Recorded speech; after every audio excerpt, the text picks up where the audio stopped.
In this tutorial, we're going to be using curves to color grade an image in Photoshop and Capture One Pro.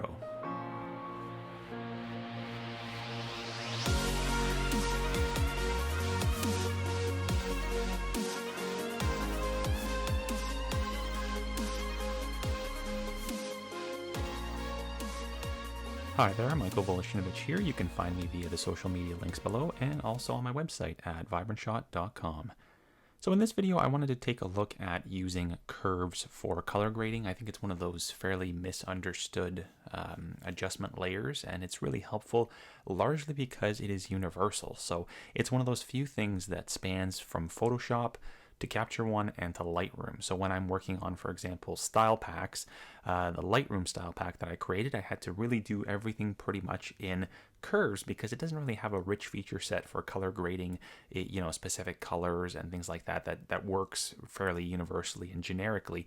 Whereas Capture One obviously is a lot more full featured with its color editor, color balance tools, and things of that nature. And then obviously with Photoshop, we have pretty much everything under the sun at our disposal. So I wanted to sort of look at some of the differences, between Photoshop and Capture One, and what we can do with the curves, and also understanding some of the effects of manipulating colors within curves.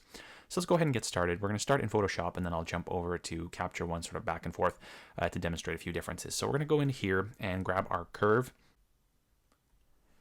So with that open, the first thing that we're presented with is, of course, the curves adjustment panel, and it is selected as RGB. So what we're doing is we're adjusting red, green, and blue together on this curve, but we can go into the individual colors as well, and we will in fact go into them. But before we do that, we have a couple of things that we need to understand because there's some interesting stuff going on behind the scenes here that may not immediately be noticeable.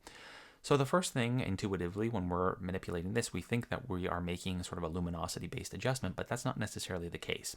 And I'll kind of show you why that is. So let's go ahead and grab in the midtones here, and as you probably already know or may not know, the curve is essentially divided into highlights on this end, shadows on this end, and then your midtones in the middle. And of course, we can create points anywhere along this and manipulate it. So we're going to just put a point down in the middle here, and we're going to drag this down. So we're going to have an input of 130 and an output of 110. And you can see that I've darkened down the image. Now, intuitively, again, I think that I've darkened it down, but in fact, I have manipulated some of the colors in the meantime. And that manipulation is a little bit interesting because if we go into here and we change our blending mode to luminosity, this would imply that we are now manipulating brightness only. And so if we toggle between the two of them, you can see some interesting differences. So under luminosity, take a look at some of the shadowing that we have on the leg here versus in normal blending mode. So in normal blending mode, these shadows are far less saturated than they are in luminosity blending mode. And if you look at the highlights, perhaps maybe somewhere along the face here, if we toggle back to normal, you can see that these highlights here are much more saturated in normal than they are under luminosity. And I will demonstrate that. Let's go ahead and grab our helper layer here. So in our helper, we've got this color checker. And don't worry about the mechanics of this. All we're really using this for is to isolate colors and see colors. So if I go into here now, we can kind of take a look at this. Let's go into normal blending mode again. So you can see what's happening here. Under normal, look at the areas. I think the leg is a good representation. So take a look at more of the highlight portion versus more of the shadow portion as we switch through. So under luminosity, and this is normal. So under luminosity, we can see that shift that's happening. So under luminosity, we've got more of the saturation within the shadows and less within the highlights. And in normal, we have more in the highlights, less in the shadows. So what that also implies is that curves under normal is actually manipulating some colors for us. And what it's doing is it's kind of intuitively boosting saturation in highlights, reducing saturation in shadows to sort of compensate for the fact that we are, in this case, darkening our image. And if we brighten, we can kind of see the opposite effect of that. So let's go into here. And we're going to go 130 and then maybe over 50. All right, close that up. Look at our helper. And under normal versus luminosity. So under luminosity now, we can see that we have a lot more saturation in our highlights than we do in the shadows. So if we toggle this back and forth, now you can see under normal, the shadows are more saturated and the highlights are less saturated. Under luminosity, more saturated in the highlights, less saturated in the shadows. So it's kind of the opposite of what we were getting before. So that's just an important thing to understand about curves. And this is where some of the differences lie. For example, if we go into Capture One and we look at something similar. So we're going to take this image here. Let's go ahead and create, clone that variant there. We're going to go into our curve and let's just pull this curve out here, make it a little bit bigger for us. So let's actually reset this adjustment, and I think I've got it on this one as well. Let's reset that. So we're going to go into here, and we are now going to drag down. So let's do the same thing, 130 and 110. And then you can see what's happening here. The image is quite saturated. Now, if we go into this one and we go into the luma curve, this curve is actually broken up into an extra section called luma. So let's go ahead and drag that one down, 130, 110. And select both of these and compare them. So let's just move that out of the way.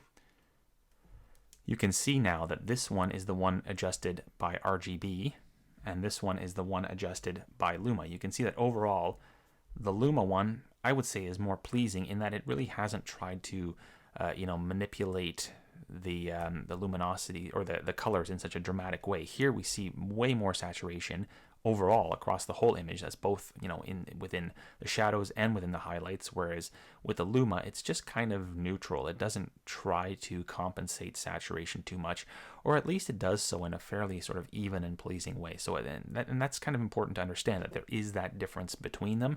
The RGB works quite different within Capture One than it does with the RGB in Photoshop. So just be aware of that. And generally I recommend in Capture One, when you're adjusting your brightness values, I would recommend using the luma curve as opposed to the RGB curve, because it does give more pleasing results. And then of course, if you ever want to, if you find that saturation is not enough, we can always go back in and adjust that saturation, so we can just kind of increase things as we need to get to the point that we want, or we can manipulate certain areas. We can manipulate the shadows, we can manipulate the highlights and adjust saturation within those respectively. So that's just something to be aware of. And in case you're curious, Lightroom actually works the same way as Photoshop. So in Lightroom, if you adjust your curve, you are adjusting it in the same way as we would here under normal blending mode. So that's kind of the result that you're going to get there. So hopefully that makes sense, and it's just an important thing to be aware of, that there are other things going on behind the scenes. Let's go ahead and grab another curve now, and we're going to look at the actual color grading aspect of it. And so obviously for that, we're going to pick a desired color. And generally what I recommend is starting with the color that you want to use as your primary color cast. So if I know, let's say I want to create a vintagey sort of vibe to this, where we are cyan dominated, I'm actually going to pick reds.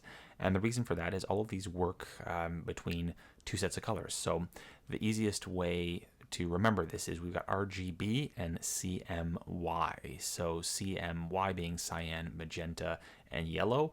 And that's how you can kind of remember what the opposite color is. So with red, you're going to have C, which is cyan, green, magenta, and blue, yellow. So we're going to go into reds if we want to create a cyan color cast, because those are the two colors that we're going to be working in between. And so what you want to understand within here then is that just like the RGB curve, we are manipulating sort of midtones within this body, highlights and shadows. So we can kind of independently adjust the colors within any of those areas, and obviously anything in between as well. So what we're going to do is, if we increase this, if we grab a midpoint here and we start pulling upwards, we're actually going to increase the amount of reds that are in there. And then if we drag down, we're going to increase the amount of cyan. So we're reducing reds and we're replacing them with cyan. Now that is kind of what's happening, but what is also happening in the background is we are changing the overall luminosity of the image. And so that's something to be aware of. And I'll kind of show you that. So let's go ahead and actually reduce the amount of red. And if we want to create that vintage look, that usually involves adding cyan or green or something along those lines. So let's start here, and we're going to kind of drag this down until we get that sort of retro look to it. Now, if we go into here and we select color blending mode and we toggle in between, you can see the effect of that we have made the image darker. Under normal blending mode, we see that the image is darker than it is under color blending mode. So just so you're aware, there is definitely a shift in overall luminosity as well. And we can compensate for that at the end on the RGB curve, for example, if we want, or we can, if we want to negate that, we can just use color blending mode. So those are kind of your two options for working with that if you don't want to affect overall luminosity. Now in here, the way I kind of tend to approach this is if I make one color dominant, let's say it is cyan, I don't want my whole image to be dominated by cyan. Otherwise it just kind of looks a little flat and one-dimensional. I'm actually going to pull this down even a little bit more to make this effect more pronounced.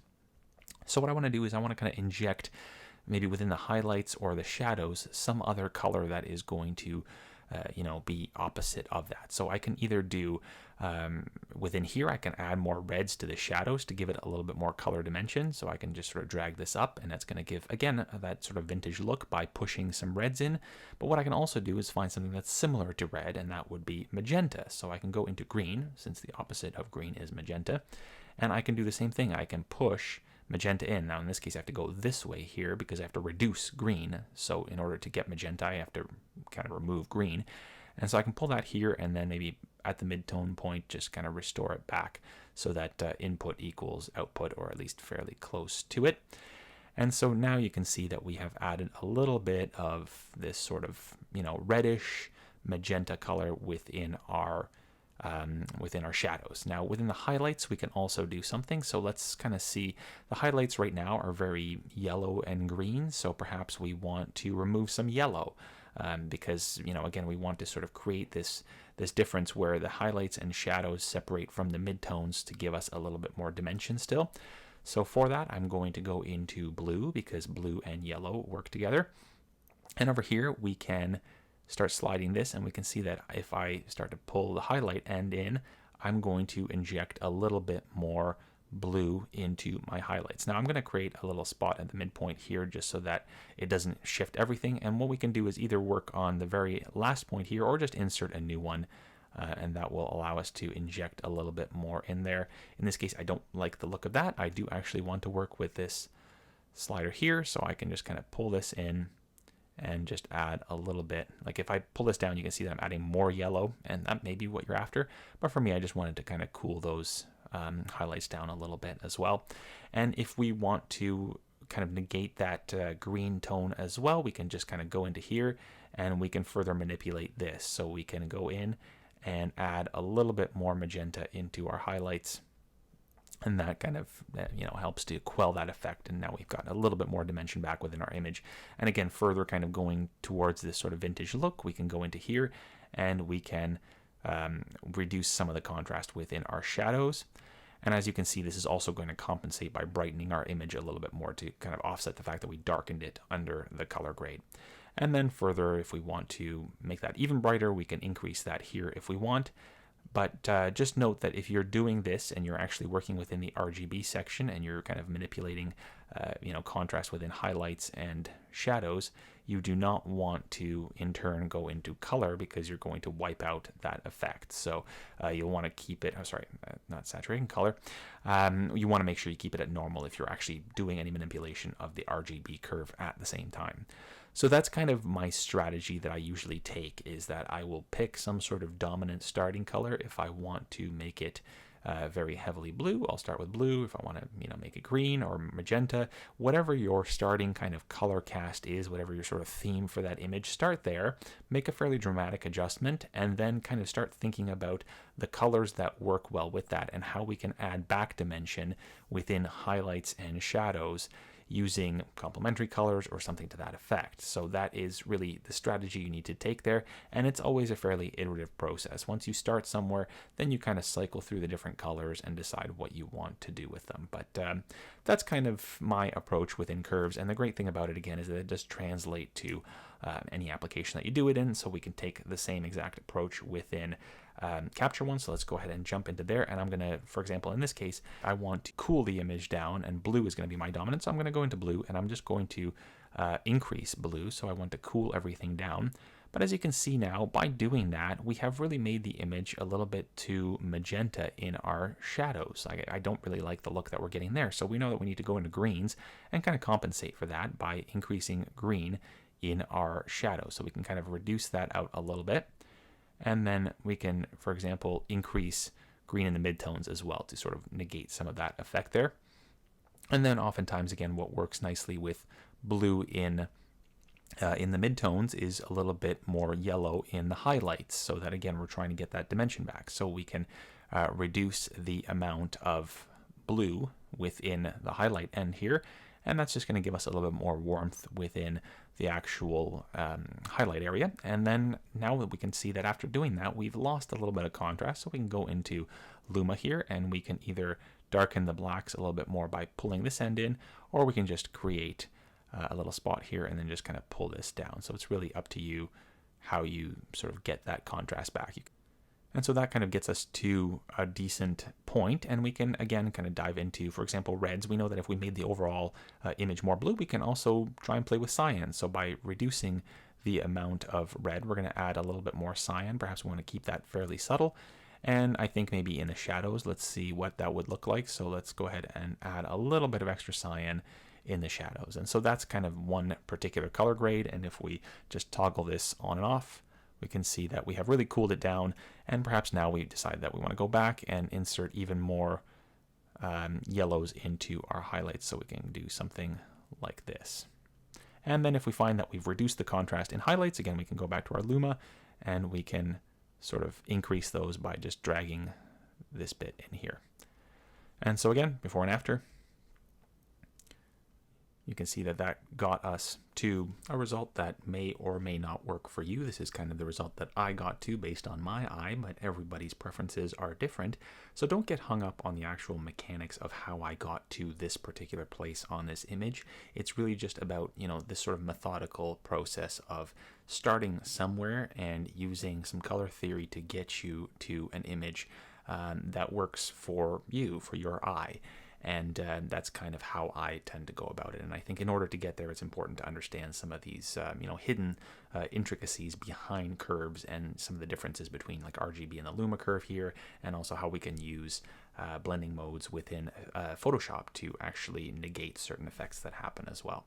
So hopefully you found that interesting and helpful. And if you did, make sure you give me a like down below and that you subscribe to this channel so that you get future updates just like this one. Bye for now.